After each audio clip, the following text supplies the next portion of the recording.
Malware explained. So malware is software designed to harm or do unwanted things to a computer, like stealing data, spying, or damaging files. Types of malware. You have worms, scareware, adware, spyware, ransomware, backdoors, keyloggers, remote access trojans, info stealers, viruses, and rootkits, just to name a few.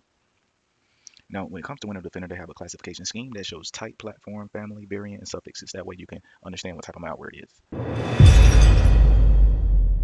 Malware analysis. So malware analysis is the process of studying malicious software to understand what it does, how it works, how to detect it, how to remove it or prevent it. So types of malware analysis. You have dynamic and you have static. So static analysis. Static analysis means analyzing malware without running it. You're looking at the file to understand what it might do. So how does static analysis work? So you can check the file signature, magic bytes. Every file has a signature in its header in the beginning of the file. For PE files, the signature in hex is 4D58, which stands for MZ initials Mark Zibikowski. So you'll see the message, this program cannot be run in DOS mode. This is part of the PE header. It's a stub, as you can see there. So here's an example of different file signatures that you can see. So that way, if it's just showing the hexadecimal format, you can correlate it with what type of file that it is.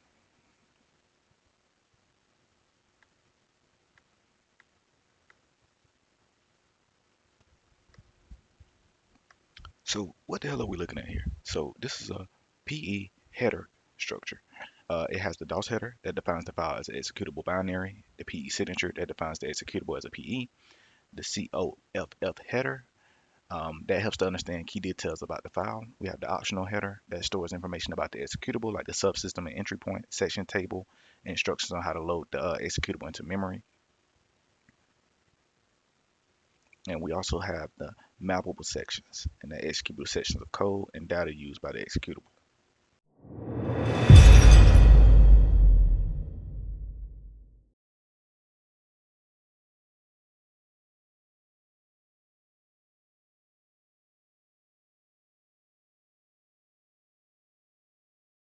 So when it comes to the PE format, we also have these different sections. So the .text,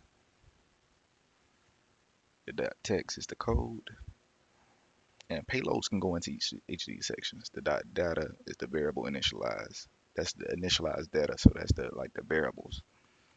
You have R data, that's the read-only data there. So that's like your constants, things that can't be changed. You have your I data, that's the import tables. You have your relog that holds the table of base relocations. You have your R source, that's resources like icons, images.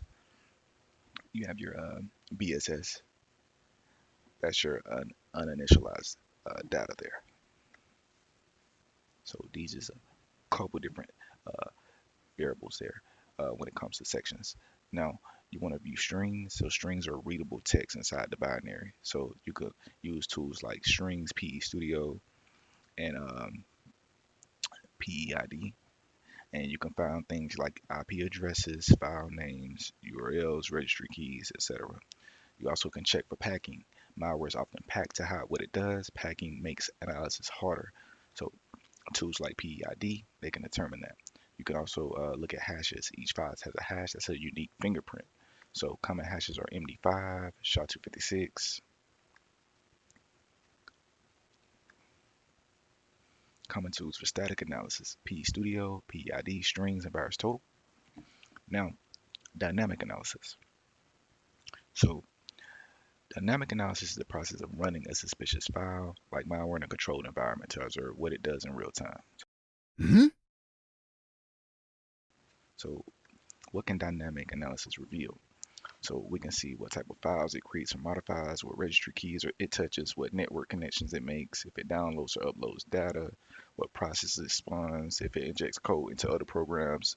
We can see if it encrypts files, process created, suspended, killed, APIs called, registry keys created, changed, destroyed, network connection sent, received, or dropped. I want to run this in a sandbox environment like any run. That way it's a containerized environment. YARA rules. So YARA is a tool used by malware analysts to identify and classify malware based on patterns. So what are YARA rules? So YARA rules is a set of conditions that define a specific malware family or behavior. So I'll give you an example.